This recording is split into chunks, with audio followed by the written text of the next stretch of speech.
Hello. হ্যাঁ আমি হাসান হ্যাঁ, বলো। ফোন করেছি যে আজকে তো 4:30টায় আমরা ডিপ্লোম্যাটদের সাথে ব্রিফিং দিয়েছিলাম ওয়েস্টফিলেই, কারণ এদিকে আসা কঠিন তাদের জন্য। হুম। কিন্তু ওই যে ইন্টারনেটের বন্ধ থাকায় তারপর আবার ওই নানা সিকিউরিটি রিজনে ওরা বলছে আজকে আমরা ভেবে আসবো, মানে রিলাক্টেড। হুম। এই পরিস্থিতিতে কি করবো নাকি কালকে করবো সেটা তারা আসতে পারবে না বলছে। আসতে পারবে না ঠিক। কয়েকজন বলেছে, না আমার সামনে ফরেন সেক্রেটারি আছে, সিকিউরিটি কনসার্ন ব্যক্ত করেছে। আচ্ছা, না যেহেতু বুঝছে না একটু অসুবিধা, তাই না? হ্যাঁ, হ্যাঁ, যদি আসতে যেটুকু যদি বলতে পারো ভালোই হয়। বলতে পারলে ভালো হয়। রাইট, হুম। আমি একমত।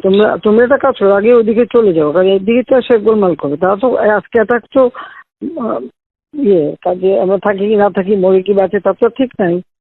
আমরা এটা করে রাখা ভালো। করে রাখা ভালো হবে। রাইট। হ্যাঁ, তো আমার এখানে তো কিন্তু আমি একটু অফিসে যাচ্ছিলাম, দেখলাম যে শত শত নয় হাজারের উপরে ছেলে অফিস তো বন্ধ, অফিস যাবার কোত্থেকে?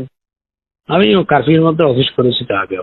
অফিসে গেলে ওই যে এগুলা প্রিপেয়ার করা, না আমাদের ব্রিফিং প্রিপেয়ার করার কর্মকর্তারা সবাই থাকে, সুবিধা আর কি। এখন সবাই বাসায় বসছি, ওনারা বসে তোমার একটা কাজ করো, ওই হোটেল ওয়েস্টিনেই চলে যাও, ওখানে বসে সব কাজ করো। সেটা করা যায়। রাইট। হ্যাঁ, সেটা করে নেওয়া ভালো, আমি একমত। রাইট। জি। ওখানে যাও, বল যে আমরা এখানে আছি, এখানে বসে কাজ করি। ঠিক আছে, ওকে। কারণ এই কারফিউ টাফিউ দিয়ে এরা কিচ্ছু করতেছে না। কালকে খালি লম্বা লম্বা কথা বলে গেছে। বা দেখছি আমি কিন্তু ঠিক করছিলাম যে আজকে যাবো রাষ্ট্রপতি, কারণ সব লিখে থেকে সব রেডি করছি। এইভাবে মানুষ মায়ের থাকার কোনো মানা হয় না। এমার্জেন্সি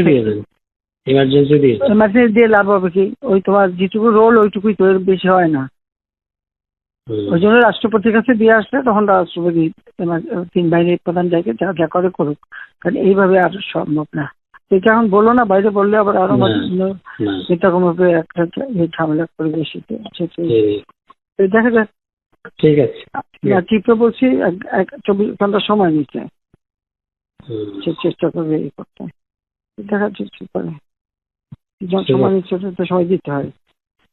আমি বলেছি আমি কিন্তু থাকবো না, সোজা কথা, আমরা অসম্ভব এই দেশে। আমরা ঠিক আছে, এটা আপনি নেতা কর্মীদের মিলিটারি কিচ্ছু রাখতেছে না। প্রত্যেক জায়গায় সবার ঘর বাড়ি ছেড়ে পড়ে, যে কি এগুলি জানো ব্যাপারে বাবা, যে নখারিতে ফোন করছে, কানপটে দিয়ে দিয়ে সব বাড়ি পড়াই দিচ্ছে। আর ডোনাল্ডো আমার সাথে 4টার সময় কথা বলতে চাইনি। 4টায় ব্রিফিং দিয়েছি, কথা বললে বলুক কি বলে শুনি। আচ্ছা, ঠিক আছে, ওকে। জি।